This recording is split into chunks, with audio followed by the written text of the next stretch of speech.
I bet with Interbet only. They're a fantastic site. I've never had any issues with them. They are very professional.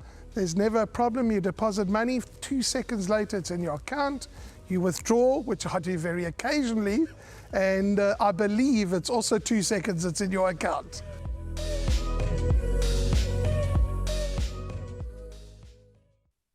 Welcome back to the studio where Dees and I are going to talk about the third race on the card. And the third race is going to run on Wednesday afternoon, just before 2 o'clock, 13:55.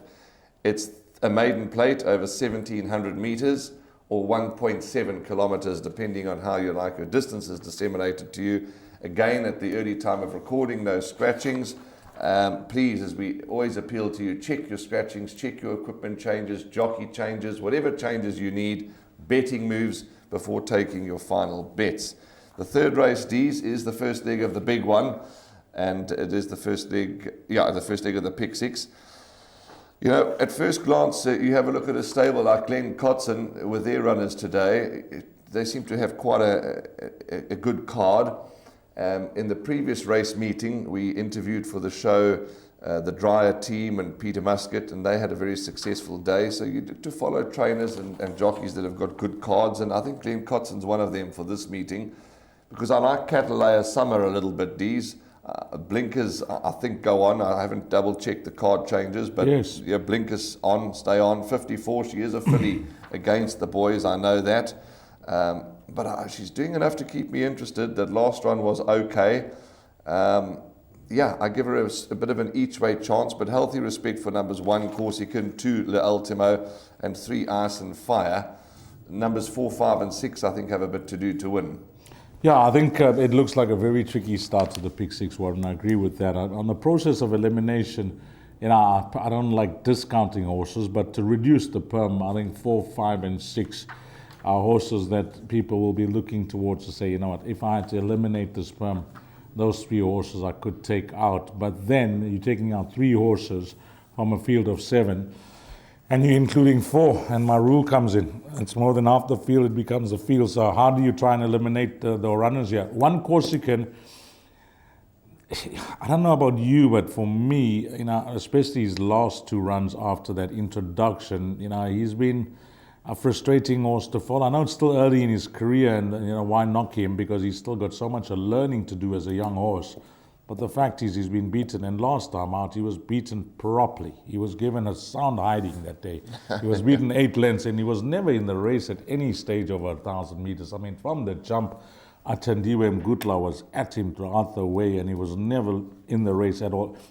I know the conditions that day, it was stop-start with the drizzle and the rain and everything horrible for both jockey and horse. So I don't know if the conditions on the day affected him, but he's obviously better than that run. He's a full brother to that horse that's doing so well for Carl Judson called Lucretius. Okay. And Lucretius, all 3 wins have been over 1,900.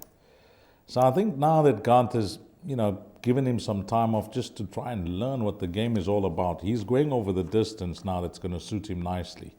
So maybe the 3 runs that he's had 2 dates is just, to bring him on and now putting him over the right trip on pedigree and on his relation to his full brother, Lucretius. I think this distance, if it suits him, he is the right horse in the race. But how confident can you be? Because there will be followers of number 2, Ultimo, Dennis Dreyer's runner, who you can make a case for on that improved last start. Ice and Fire, Alison Wright's runner. You could say needed runs here in the province. That last start showed signs of, enjoying it here in the province now and maybe ready to put his best foot forward. And then the filly against the boys. I'm not one to go with fillies against boys in maiden company once they start going over a mile, Warren. It's just been a rule of mine. But what I will tell you about this filly is that she's not taking on much. And that could be the key here, because she's got a nice pull in the weights with the sex allowance. You mentioned the blinker strike, and it wouldn't surprise me to see her win. So those are the 4 runners that keep me interested for the pick 6, just in numerical order, 1, 2, 3, and 7. But I've had to really narrow it down, and you say, okay, go with your rule. Make it less than half the field. I'll go 1, 2, 3. Okay, And you've made an absolutely fabulous case for number one Corsican. You're quite right, well founded there about the breeding with Lucretius, etc. And the fact that they've gone 1,000, 1,200, 1,000, and they said, no. Last time, did you watch that race, Warren? I didn't, I probably did, but I just can't remember. Yeah, he was just scrubbed from the back. He was never in the race. I mean, it was horrible conditions. I remember it was stop-start with the drizzle and everything. I mean, not conditions that you couldn't race in, but just, miserable conditions on the day. And I don't know whether the horse enjoyed it or not. Maybe the jockey didn't enjoy it as well. I don't know.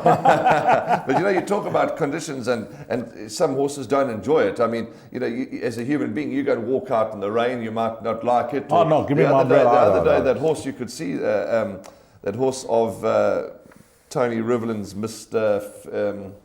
Henley or something. Mr. Henley, yeah. near the back, and there was a bit of kickback, and as there are on any surfaces, on any track, you can get a little kickback.